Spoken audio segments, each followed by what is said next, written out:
appreciate you all joining us for our first Friday Forum today on Lancaster City's new comprehensive plan. This is the first comprehensive plan the city has worked on since 1993, so it's been a little while, and work has been well underway for about a year and a half on this plan.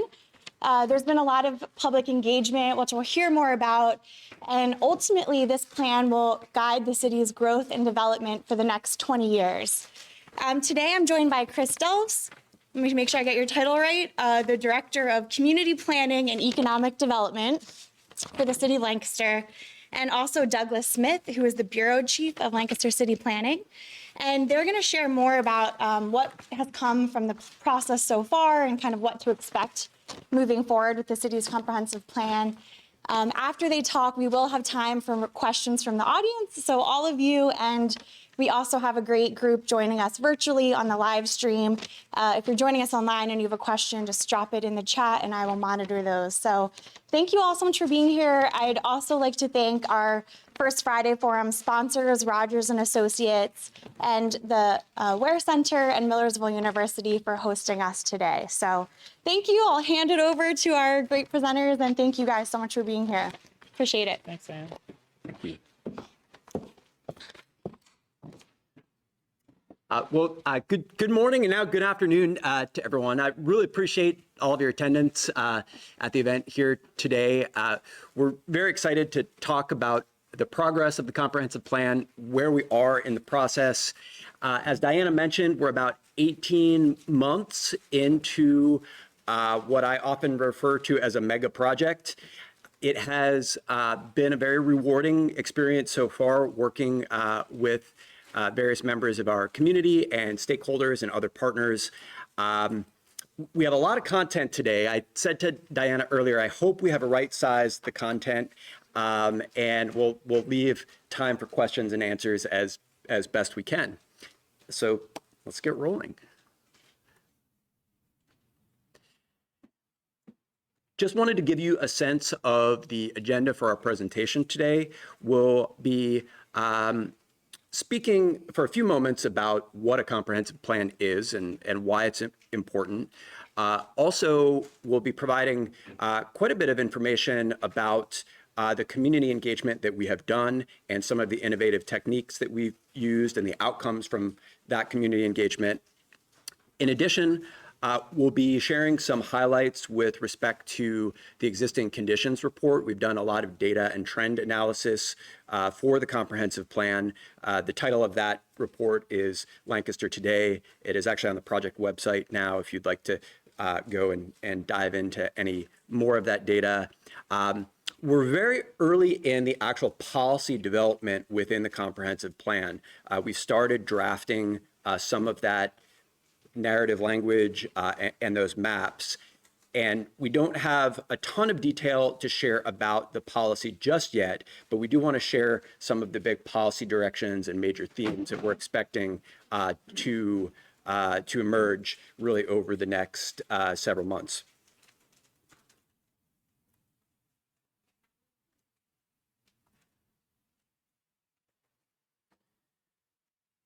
I'm not sure how many city planners that we have in the room or how many of you have participated in a comprehensive plan in some shape or form, but just as a reminder, a comprehensive plan is a 20-year community vision.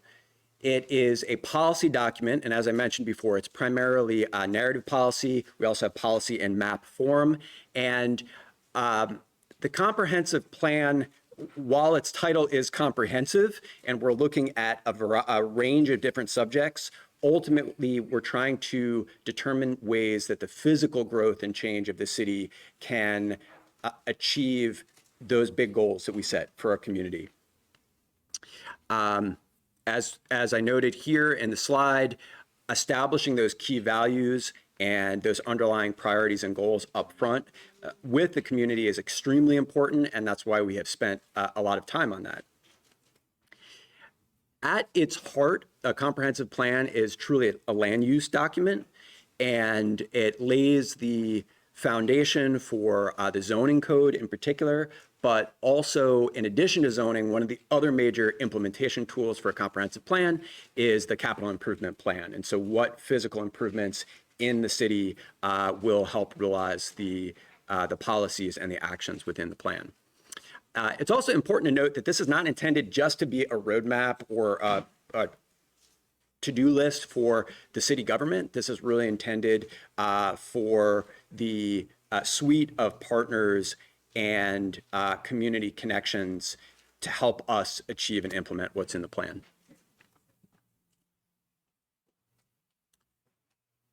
I think that's your cue. Good afternoon, everyone. Thank you, Director Delfs.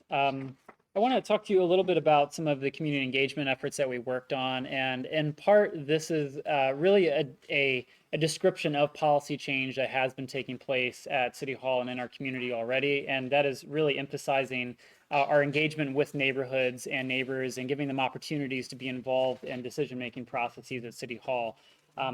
We do expect that the comprehensive plan policies will be reflecting these processes that we're incorporating as well. One of the notable projects that we've been working on is the Comprehensive Plan Committee. This is a group of 19 residents who were brought in as the very first step in our comprehensive planning process. This is notable because most of our engagement efforts with residents are between 1 and 5 minutes. We catch you on the street at an event, you answer a survey, but there are very few opportunities for city staff and the community to really spend time in long-term dialogue throughout the process. So this is our deep dive group, the Comprehensive Plan Committee. We made a commitment to them to be advisors and provide input throughout the process. We hired a facilitation firm, Connect the Dots, to help facilitate that group as a third party and establish norms of operation for that group, and also ensure that we were incorporating diversity, equity, inclusion into the operation of that group as well. We've done our best to empower them and reduce barriers to participation. Most of these meetings have been virtual, so we've gone as far to order food and send that to their homes for them and their families, because there are some parents, and some of them single, who participate in this group. And having a meeting at 6 p.m. on a weeknight is challenging if you also need to feed 5 people in your household. So we've also provided language translation for all of our meetings and slides to incorporate a non-English speaker into the group. And those are just a couple of the anecdotes of things that we've been doing and experimenting with to make sure that we're lowering barriers for participation in this process. And just want to give a shout out and a thank you to the members who have participated in that. And one of their core tasks was actually selecting our consultant team. When we brought that group on board, we had them join 3 interviews for consultants, and they made a recommendation to the city that Bergman Architects, Engineers, and Planners be the choice consultant for the city. So that was certainly an innovative thing for the city to do. The sub-consultants include David Rouse, Forward Planning, and the Connect the Dots firm. And I would be remiss if I didn't acknowledge the many local consulting partners. We have partnered with a lot of folks through this process and continue to expand this pool. But these are just some of the groups that we've worked with as local consultants, some of them paid, some of them volunteers, and they have really expanded our capabilities and ground truth, this plan for us in Lancaster City. Also, we would not be able to accomplish this kind of innovative democratic process without the local funding partners who really invested and bought into the vision that we presented. I want to give a major kudos to the High Foundation, who provided matching funds to Partners for Places, which was a nationally competitive grant. And that really is what funded our Comprehensive Plan Committee initiative and a lot of the equity and engagement efforts that have been paid for as part of this planning initiative. But there are a number of other funders as well. The National Endowment of Arts provided significant funding for us to use public art as an engagement tool. State Office of Economic Development, Franklin and Marshall, and the Urban Sustainability Directors Network as well. So I'll provide just a couple of examples of community engagement because there is a lot to say about this. But Chris, do you want to just frame this a little bit for us as well? Sure. I'll turn it back over to Douglas in just a moment, but just wanted to emphasize that this notion of inclusive community engagement was absolutely fundamental to the scoping and the underlying goals of the comp plan process. And now that we have been through this 18-month period of broad community engagement, just want to take a moment to share what the outcomes have been. Incredibly, I don't know how this compares to other initiatives in the city's history. I am willing to guess that this is one of the most engagement that we have ever had here in the city of Lancaster. We were able to engage more than 4,700 individuals directly. In addition to that, we had over 1,000 online survey responses. You can see some of the other stats here on the screen. More than 80 events since we started in June of 2021, both events that we held, but we also really emphasize this idea of meeting people where they are and participating in community events, neighborhood events that were already happening. Douglas is going to talk a little bit more about, there's so much to talk about with respect to the community engagement, but we do have a lot of ground to cover today. Douglas is going to showcase just a handful of the techniques that we thought were the most effective and most innovative from the plan. Thanks, Chris. Needless to say, doing engagement in the pandemic required us to really change our methods of engagement. Virtual engagement became a really important part of what we do at the city. So just out of curiosity, with a show of hands, how many of you have been on the Engage Lancaster platform? Are you familiar with this? Okay. Handful. Half the room. I'd encourage the other half to check it out. This is our virtual engagement platform and has been really critical for a variety of city initiatives. Most of the capital improvement projects and planning initiatives that we're going through are posted on this website for city resident feedback and others as well. So check that out. Also, language access, a component of Engage Lancaster 2, has been really critical to our efforts. That Engage platform toggles between English and Spanish very easily, but we've actually been translating some of our other materials into several other languages too, in a brochure that we've been distributing. Swahili is actually our second most requested language in the city of Lancaster for city services.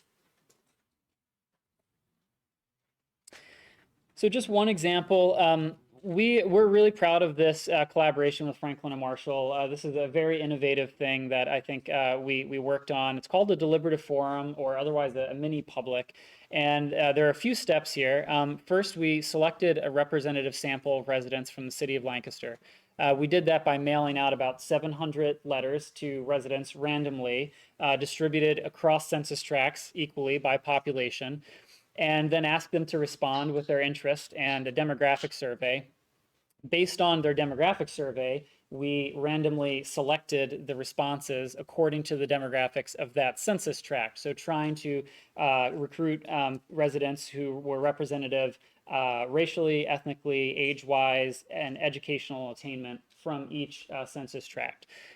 We got about 30 residents who were willing to come for the day. We compensated them courtesy of Franklin and Marshall's grant, and provided them info about urban planning in the city of Lancaster in a condensed like 12-page packet.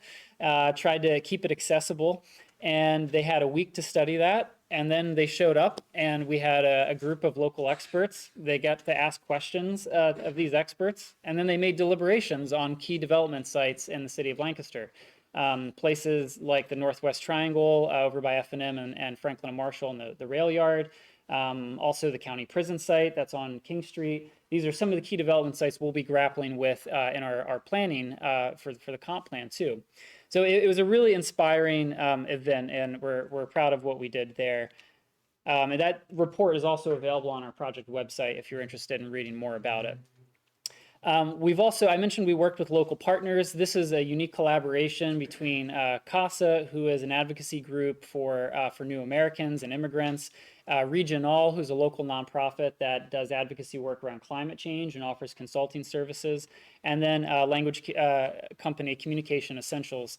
So we hosted 4 listening sessions with county or city residents focused explicitly on climate change and how what solutions residents thought were feasible to accomplish in the city and how those could be incorporated into the comprehensive plan. And one of those sessions, our highest attendance session, was actually a Spanish only session that we had. One more example, we have been trying our best to value residents for their input, and this was an example where we're actually paying a cash stipend to residents to host meetings in their own homes or location of their choice, and invite their neighbors to the discussion. We provided them a packet of information, and they were easily able to submit this either digitally or in paper form, all of the input that they gathered through that meeting. This provides an opportunity for them to have discussions without experts in the room, without the city being the one that's conducting the meeting. And finally, maybe many of you have already heard about this.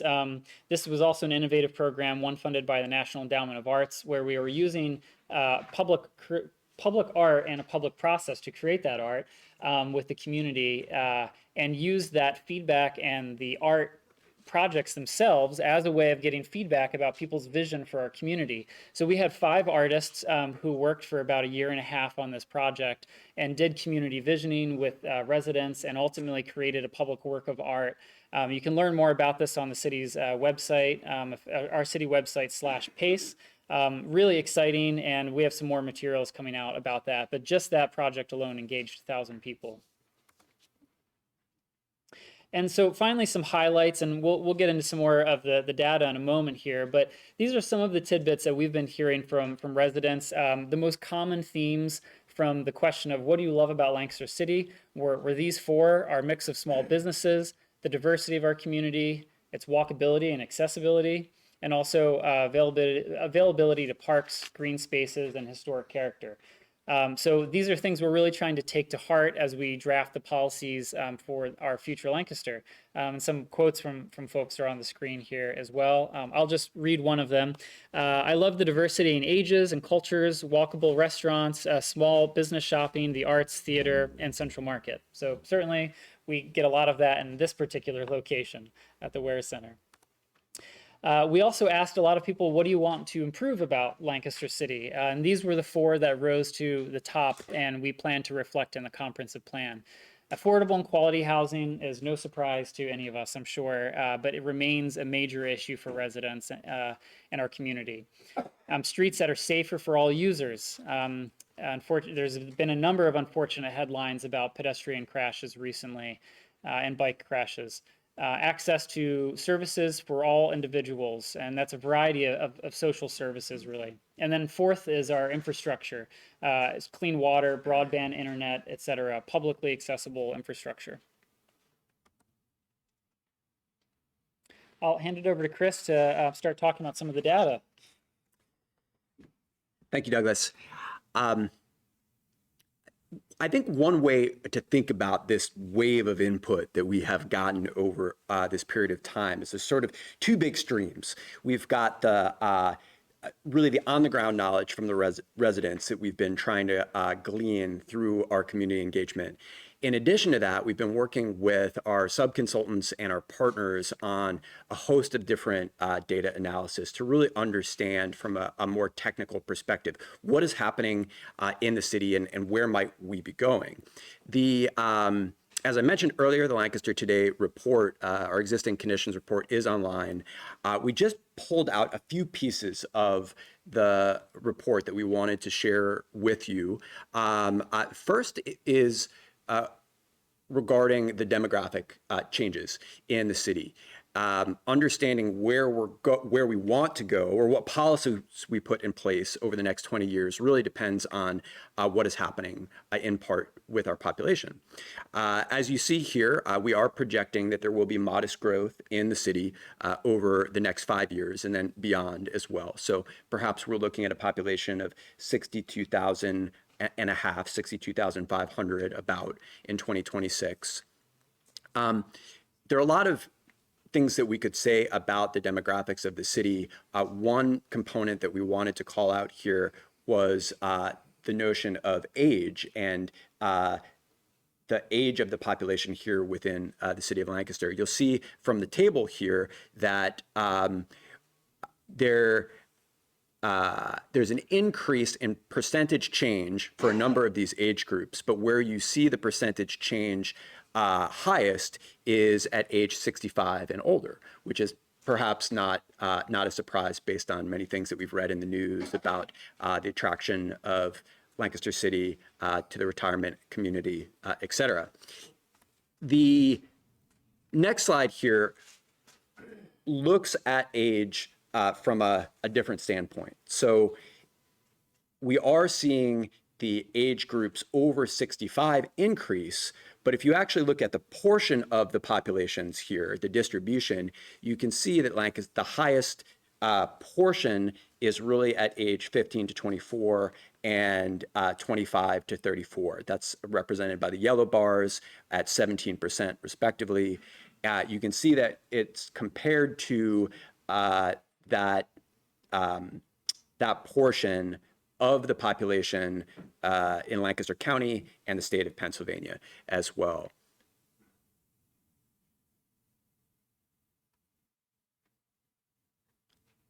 And by the way, if there are questions about the data at the end, please let us know. We can definitely come back to them. Douglas had mentioned that one of the things that we have heard most from the community is a concern about safe and quality housing, affordable housing, housing supply, and the data really bears out what we've been hearing from the community. And one of the most fascinating things that we have seen is this comparison of the household size, so this is related to the demographics in the city, and what housing stock is actually available. So you can see here, if you compare these two bar charts, that household size within the city, we have households that are one person, just one person per household. That represents 31% of the households in the city. If you look at households of two people, that's 33% of the city. You add that together and that's 64%. That's a really big portion of the population. You compare that to what housing stock is actually available, and you can see that in the city right now, one bedroom or less, so one bedroom or studio apartments represent 22% of the housing stock. Two bedroom is 27%. And then you look at the three bedroom, which is 34%. That is primarily, the classic row homes in Lancaster, et cetera. And so it's very clear that there's a mismatch here between the supply and demand. And we are actually seeing that in many of the land development projects that have been proposed here in the city have focused more on smaller households, smaller units. And actually, that's a good segue to talk a little more about land development and the housing pipeline. Sure. So we are experiencing a record amount of development and development proposals in the city. I'm sure anyone who's been reading the local news has seen a number of these. I would say we are seeing projects, at least in the last couple of years, that are larger and more complex in their nature than we ever have before. The scale is larger. I'll even maybe classify a few of them as mega projects for City of Lancaster scale. There are at least 3 in the last year that are $100 million projects plus that we've approved. Mosaic by Willow Valley is one. The Hankin and LGH collaboration, otherwise known as Queen Street Apartments, up by the stadium is another. And then the third one being the redevelopment of St. Joseph's Hospital. All of these will have been approved by the end of the year, most likely, reaching 1,000 units approved in the City of Lancaster just within 2022. That doesn't include projects from last year that maybe haven't been built and are preparing or under construction right now. And there's more yet in the pipeline as well. If you've noticed we're busy recently, I hope that gives you some sense of just how busy we've been. And it's a really exciting time to work in the City of Lancaster on this field. Right now, in total, and when we say pipeline, we mean projects that have any kind of application into the city, really. That could be zoning, it could be very early in the process. We have right now about 2,240 units somewhere in our residential pipeline for approval. The good news is about 300 of those are proposed to be affordable or at 80% area median income or less. So that's the median income for the county, and then take 80% of that, and that's a typical measure of affordability that a lot of subsidies use to allocate funding. So the graph has actually changed. I mentioned by the end of the year we'll have 1,000 approved. So this is actually an outdated figure. We've been moving pretty quickly on these numbers. Our housing market has also changed a lot. I don't think that's a surprise to anybody. One interesting statistic is that median home sale values in Lancaster City between 2020 and 2021 jumped by 15%. This is making it more and more difficult for average city residents to be able to purchase homes. We have anecdotal evidence that at least in part, some of that skewing is also related to the short-term rental market, and that these are higher cash flowing properties that then demand higher values on the market, and that has been extra difficult for residents as well, as that's been happening. A typical short-term rental, for instance, a unit that's, or I should say house that's sold as a short-term rental could sell for as much as $100,000 more than a house that does not become a short-term rental and is a long-term rental because of the cash flow differences. And so this is, I want you to take this with a grain of salt a bit, but I want to note that the city is really trying to understand the changes in the neighborhoods and how and whether gentrification displacement is happening in certain areas of the neighborhood. And this was one of our approaches to doing that. Our consultant helped with the neighborhood change score. These topics are extremely complex, and it is difficult to get at this issue because we're always looking in the past. We get the data, it's 2 or 3 years old, and that has already changed. The conditions are now different, right? So that is the case with this. We looked at data from between 2000 and 2019, being the latest data that we had, and we looked at 5 measures that are indicative of gentrification, and then we looked at that by census tract. Those 5 factors are median household income, median rent, average household size, share of population 25 and older with a bachelor's degree or higher education, and then share of non-Hispanic white population as well. And actually what we found in this analysis is that the Northeast, Census Tract 4, actually exceeds 4 of these gentrification indicators, suggesting that there may be a need for some intervention in that neighborhood. However, we also know from anecdotal evidence that we issued the most building permits in the Southwest, which does not track with this data. But in the last several years, that's where the largest share of building permits and improvements were actually happening. So this is just an example of how this data, being a little bit on the older side, isn't necessarily capturing things that are happening right now. So we're trying to look at all of this together and really get a handle on, what interventions or what strategies the city might need to take on in our comprehensive plan to help create a more equitable community and housing that everyone can really access.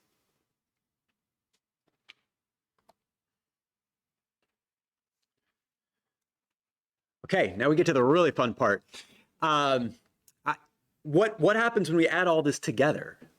We have, as Douglas just described in some of the data that I shared a little while ago, trying to make sense of what does that data mean? How do we translate the priorities and the needs and desires that we've heard from the community into policy? And that is the phase of the project that we're in now, that we've just started. This work, as I mentioned at the outset, will be ongoing over the next several months, but we do have some very important guideposts already in the ground. One of the requirements of the Pennsylvania Municipal Planning Code as part of the comprehensive planning process is to establish community development objectives, stated community objectives.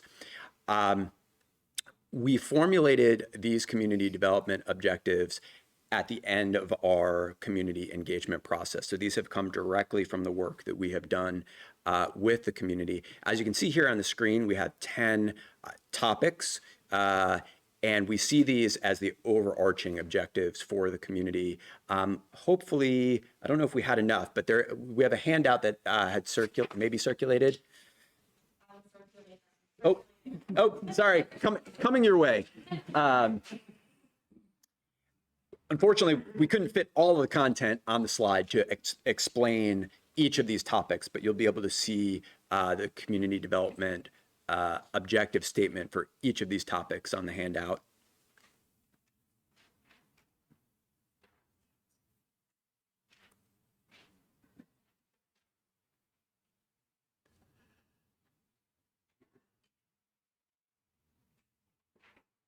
While that's making its way around, the next slide is actually related in some ways to those community development objectives.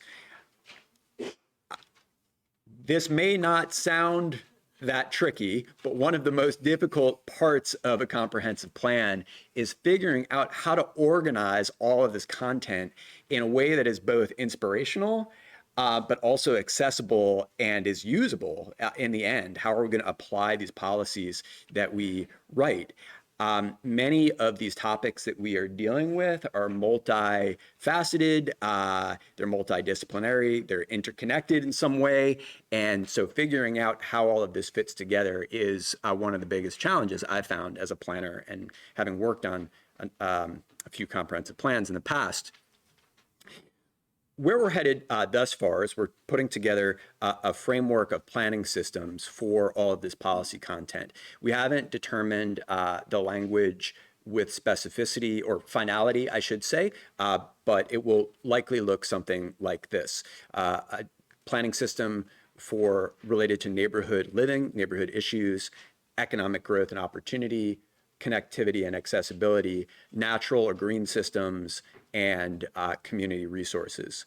Within each of these planning systems, we do expect there to be a set of policies that will help drive important decisions in the future.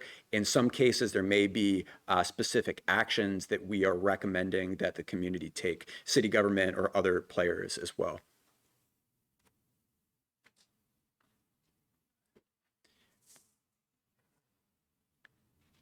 Some of these big policy directions are still in development, but we have started to sketch out some of the big ideas, the emerging ideas for the comprehensive plan.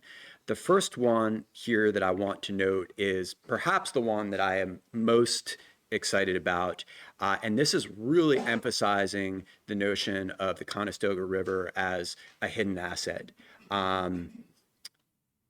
Both the city of Lancaster and many other cities in the country have turned their backs on their rivers, and in most cases that has been a bad land use and development decision over time. And I think there are fantastic opportunities along the Conestoga River when we're looking 10, 20, 30 years down the road.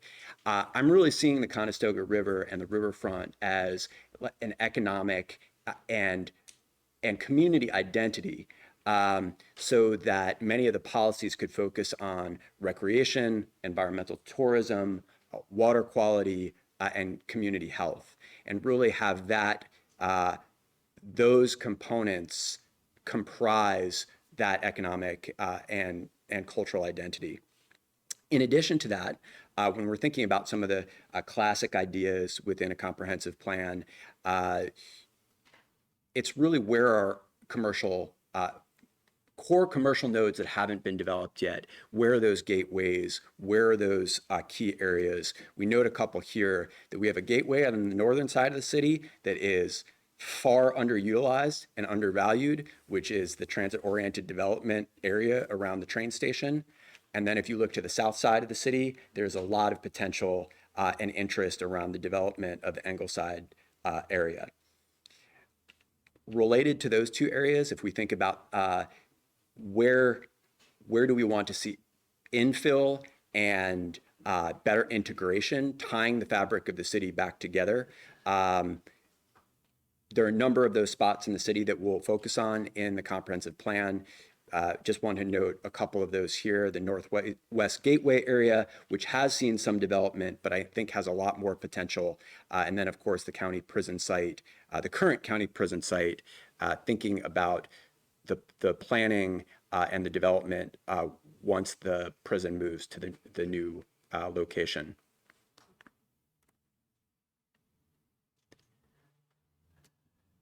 Also, when we think about policy directions, we have experienced a massive change in the last couple of years in the way that well, really the way society operates in a lot of different ways, and especially in the nature of work and the nature of commuting. We've already seen a lot of those impacts in the city and other cities around the country. There's still a lot of big questions about the office market and how the office market, office space will unfold here in the city and other places.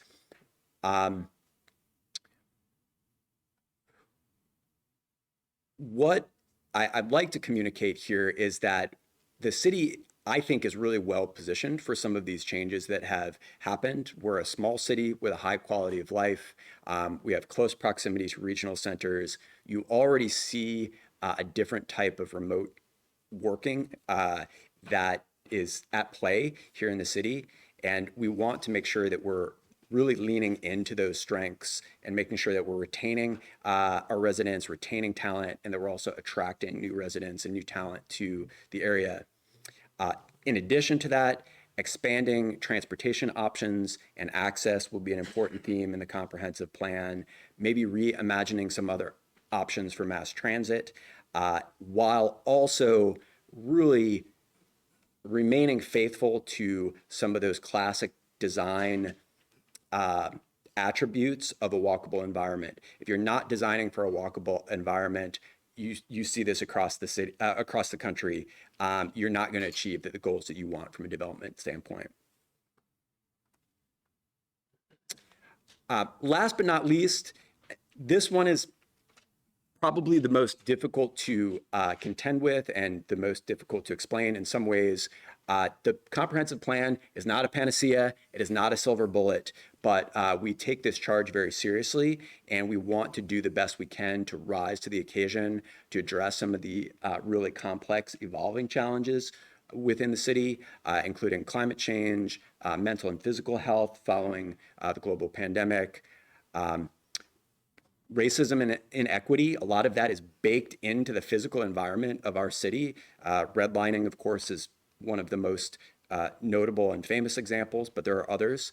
And then last but not least, we have great momentum in terms of being an age-friendly city, age-friendly planning, being really clear about where we expect the demographics to go and who will be serving through our plan and our services here in the city.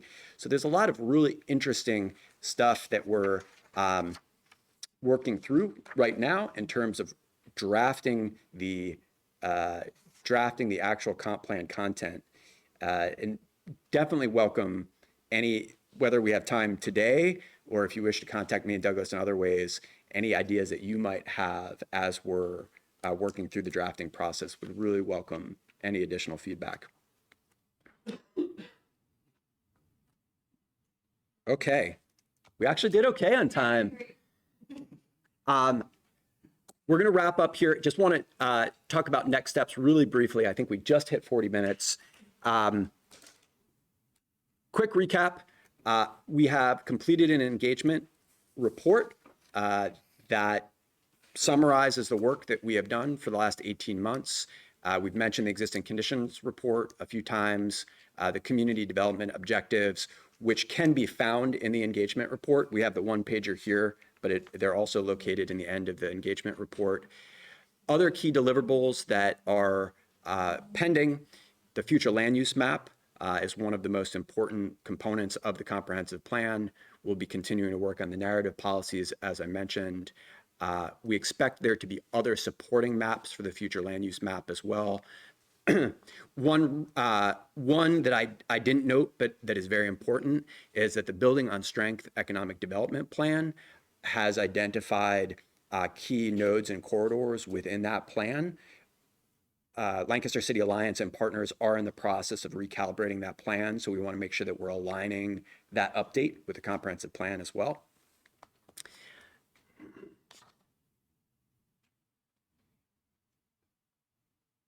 I think I spoke to the timeline somewhat at the outset, but just wanted to reiterate here that we will be continuing the policy development throughout the spring, and then ultimately we're hoping for plan adoption in the summer of 2023. From experience, schedules for comprehensive plans notoriously flex a little bit because we're dealing with a number of different stakeholders, including we'll be going to the Planning Commission with the draft plan and then ultimately to City Council. I do expect that there will be a few meetings at Planning Commission and at City Council before the plan is adopted. But that is our target.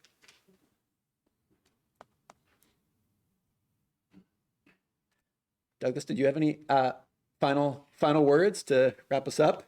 Douglas and his team have really been driving this plan and have done a phenomenal job thus far. So I really respect and appreciate the leadership that he's provided, and probably fitting you have the final word. Well, thank you, Chris. I'll just say, I want to thank everyone who's been a part of this process so far. It has been really inspiring for the city to be working alongside so many people. We are accomplishing this project with really not much of an increase in our staff either. So it's taken a lot of volunteer hours. It's taken extra hours from us. This is a project that is a passion for all of us, and we really want to make sure that we get it right. It's sort of been an exciting ride for me, having started at the city as an intern in 2014, and being here at this time to help steer this project with others has been a real honor. So I look forward to more dialogue with you. I know that we're working with the Ware Center on finding a public forum date in the spring to actually present this plan to the public. So I hope that you'll come back here and see what we have to offer. So thank you.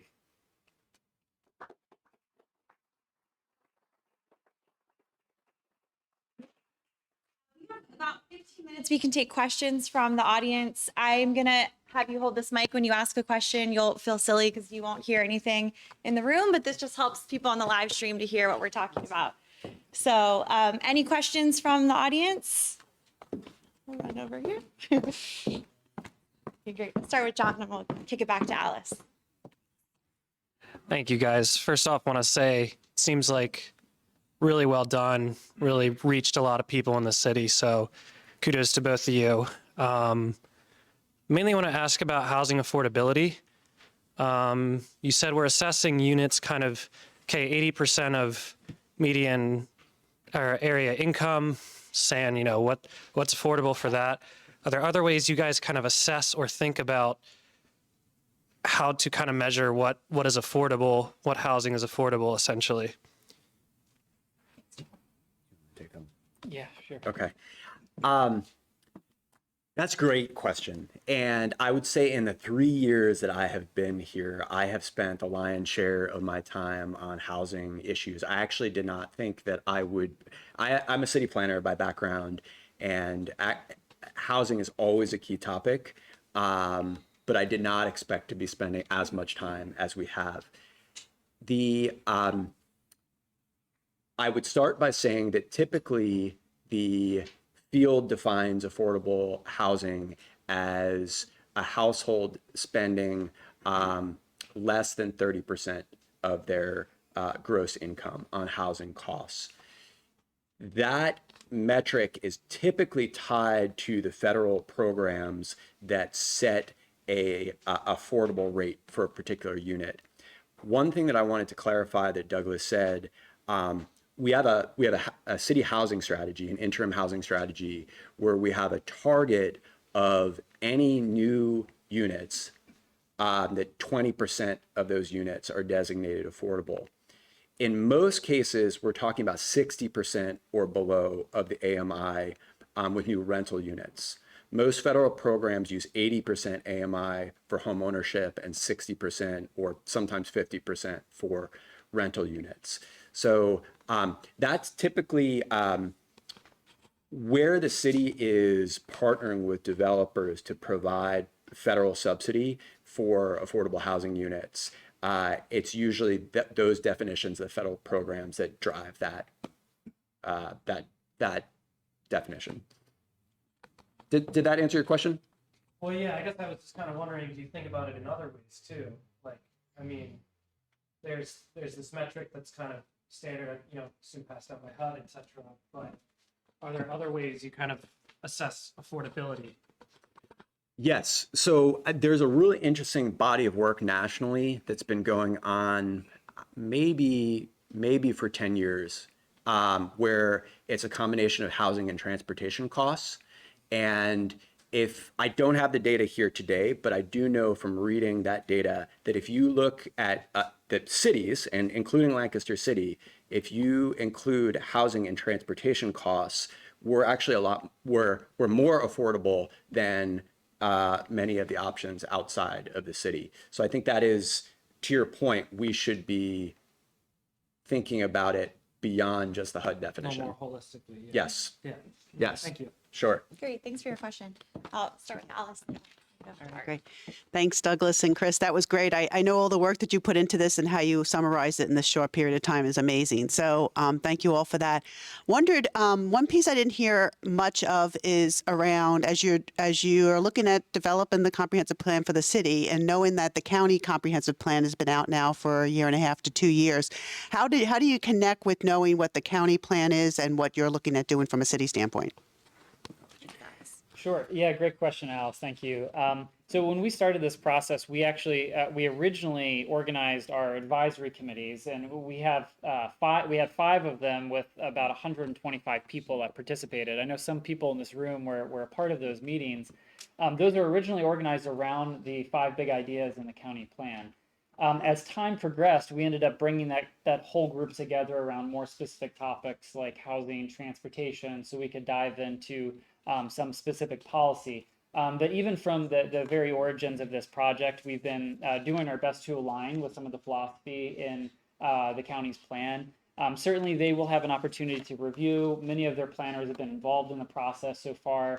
And we would like to think, at this point at least, that some of our initial leading ideas around policy really are reinforcing strategies that are promoted in Places 2040. In particular, growing where we are and really trying to densify community. That's one of the things that we've been, really working on in our housing production and working with land developers. And the connectivity between the city and the greater area, especially through biking and walking trails, has been really critical for us too. So certainly we want to continue to do a little bit more analysis on that as well. And I think as we craft policy, we'll be double checking our math. Thanks, Alice. Here, Art. She actually asked my question. The tension between the county and the city has always been there. And, as goes the city, goes the county. So, whether it's traffic or tax exempt properties, I mean, they all form kind of the basis of the economic miracle of Lancaster County. But you can't do one without having an integrated plan for the other. 100%. And I'll just add that that's some of the feedback we've gotten from residents too, and from city staff is, in order to really accomplish these things, we need everybody on board for affordable housing. We need everybody on board for, better land preservation, better land use patterns. And one of the ways that we've been doing that is we've been working with Manheim Township and the county on the train station small area plan. Because as some of you may know, there's pockets of Manheim Township within the city. Directly across from the train station is not the city, that's Manheim Township. So we've been working on strategies already to try to bridge some of those gaps, and I think that we've been finding some really good success there. So I hope that continues in the comprehensive plan policies too. I'm going to head towards the middle of the room for a couple of questions. Did you have you had a question? Hi, I was wondering about Airbnbs. How do we regulate? People online. Yeah. Question about regulating Airbnbs. Sure. Do you mind explaining a little bit more what you're curious about? I'm happy to talk to the topic. It is complex, so I just want to make sure I address your question or concern. Every time we turn a house into an Airbnb, we take an opportunity for a resident to have long-term housing there. So that takes options off the market. I'm just wondering, this is a national issue. I have friends that are all around the country that are dealing with this. I know my neighbors where I live. I know that they don't have a crazy weekend and dump trash over their fence. I mean, that's a concern with Airbnbs, when you rent out a place to people you don't know, and they're here for a couple of days and they do some damage and so forth. There are just a lot of aspects to Airbnbs, I think, that ought to be addressed, discussed, and monitored. Thank you. That's helpful. Thank you for the context. I'll just start by saying, yes, there are challenges and opportunities with short-term rentals. In 2016, the city passed its first zoning provisions for short-term rentals. And since that point, a short-term rental has always been defined as a single-family home.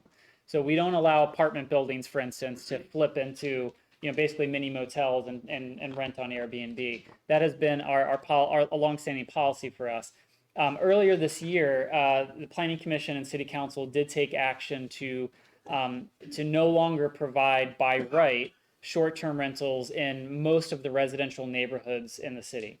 So units that were already permitted and met our regulations were allowed to continue. That's a Pennsylvania law. They're grandfathered in under zoning. But it did change the game for units going forward. Now they are still being allowed, or by right, in more commercial districts like the Central Business District, and are some of our commercial districts as well. And we think that those are uses that are good fitting for commercial districts because of the intensity of a use. It's not just a family coming and going. You have groups of people that may be visiting from out of town. They may be having celebrations or parties too. Thankfully, we don't suffer from that quite like Miami Beach or other communities do, but we do try to keep an eye on that. And you're right, from our perspective, it's a housing issue. It removes units from the market. I will say that the short-term rental units still is a very small percentage of units available in the city. But we do recognize that every unit counts. Oh, yes. Did you have a question? What percentage would it be, roughly? Do you know? We estimated that it's around 1% of the units in our city. Now, we also know that they can have a disproportionate impact, especially when it comes to housing values and sales. If someone's buying a house for $400,000, it may be because they know they can get more cash out of that as a short-term rental. So it can skew things for residents. And we're still grappling with these policies. We adopted an ordinance early in the year, but we're also continuing to learn from our enforcement of this ordinance, and we expect to make tweaks to this ordinance as well that are appropriate for Lancaster and still protect our neighborhoods as well. So stay tuned on that, and if you're interested, you can look at Planning Commission agendas and minutes and hear some of the conversations. And if you'd like, you can reach out to the Planning Commission or myself to be a part of those conversations. How do we define what short-term we're talking? So 30 days or less is a standard definition for short-term rental, and beyond that is considered a long-term rental. I mean, the way I've seen friends around the country talking about this is that they're saying if it's rental that's less than 2 weeks, it's not legal. You can't do it. So they really and I'll tell you, if you're talking to hotels and motels who want the business and have been missing some of the business, they're in favor of it. Yeah. Other questions for, I'll head over here. Aaron, here you go. I have a question. So it seems like, the intent of this plan is obviously to help inform city policy moving forward. But obviously, when you talk about stuff like economic development, housing stock, that's going to require buy-in from private sector, from nonprofits. So how do you ensure that they're on board? Is it a matter of formulating city policy and spending such that it nudges them along, or are they kind of part of the planning process from day one? Maybe I'll start. That's a great question.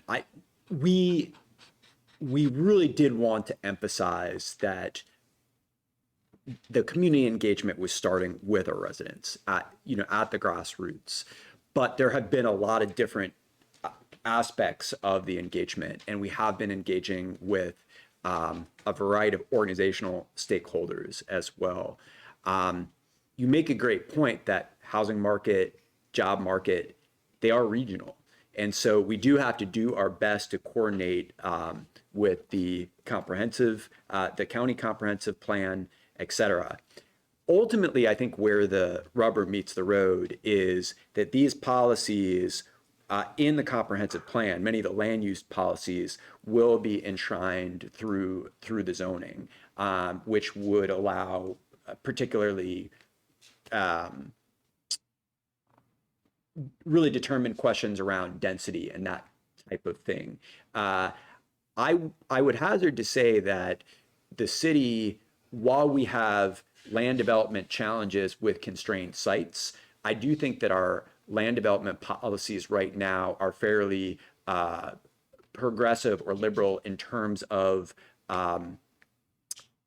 density in the right places, in infill locations, around transit, in our commercial business district.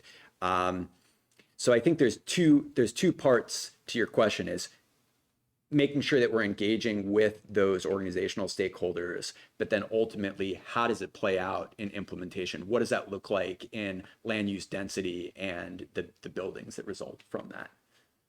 Yeah, because I mean, in my mind, it's one thing to say, okay, we want more development around the train station, so you can make policies or you can open it up. But at the end of the day, you need businesses to come in and say, yeah, I want to be a part of this. True, absolutely. And I think from a land use perspective, we want to be, simply put, we want to be incentivizing the type of development or type of buildings that we see there.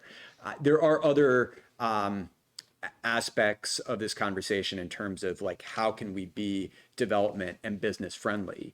And I think that's an important part of the conversation too. Thank you. Two completely different subjects. One is the aesthetics or the design. I know that the MPC does not permit municipalities to legislate architectural design. But when you marry that with the land use and you don't have a control of the design, I'm going to go back in history, but the apartment building, when you come up South Duke Street, and the large building that looks like a wall before you get into the city, met the land use requirements, but is certainly not in character with the design of the city. How can you further encourage more appropriate design with the understanding that everybody in this room has a different definition of what's appropriate design? You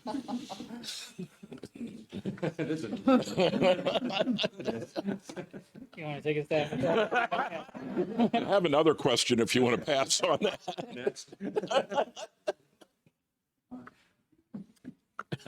You put your finger on something that it is very difficult. And I think I'm somewhat smiling because it's interesting that a developer is asking this question, because oftentimes developers would say, not all developers, but developers would want maximum flexibility in terms of design. For the city of Lancaster, where we're seeing that design conversation play out in most cases is at the historical commission, through our other boards and commissions as well, but primarily at the historical commission level. There are other types of zoning that are form-based as opposed to use-based. At this stage, we're not planning to go in that direction with the comprehensive plan, but intellectually, it's a great question because I believe in excellence in design, and there is a push and pull there that you put your finger on in terms of flexibility versus control of what that design of the building should be. Do you have any more to add to that? Yeah, that's great. Okay. Yeah. And I have an if you have more on that subject, yeah, and then I have an unrelated question. I have an answer for that. In Columbus, Indiana, the family that owned Cummins Engine took their foundation and they offered to pay all the architectural and design fees if you selected the architect from this list, which was the world's most honored and, I guess, famous architects. And therefore, Columbus, Indiana is actually a tourist destination for the beautiful interesting architecture that's been built over the years. So you just buddy up to one of the foundations around here and have them offer that. That's a great idea. Part two. The second unrelated question, and I saw how politically correct you were in your definition of what was the homeless on how you presented it. If this were a magic wand and you could do whatever you wanted to do with it, how would you deal with the homeless?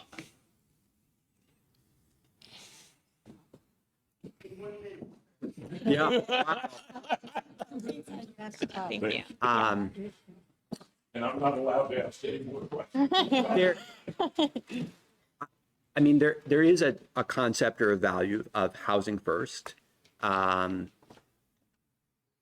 We do have a supply challenge for really at all income levels. We have a supply challenge right now in terms of homeless shelter capacity. So one of the things that we need to do first in conjunction with the county, because this is a county responsibility, is that we're making sure that we're establishing housing options for at the emergency level, short term, and then also at the mid and long term level as well, our duration. Luckily, we have some terrific partners here in the city that are helping with getting the unsheltered community off the street. But it comes down to a certain part of the problem comes down to making sure that that housing supply is available and that we're resourcing that housing supply. There are a lot of other complex issues around addiction and mental health in particular. And we also do have some individuals, even when there's space at a shelter, who do not necessarily avail themselves of that.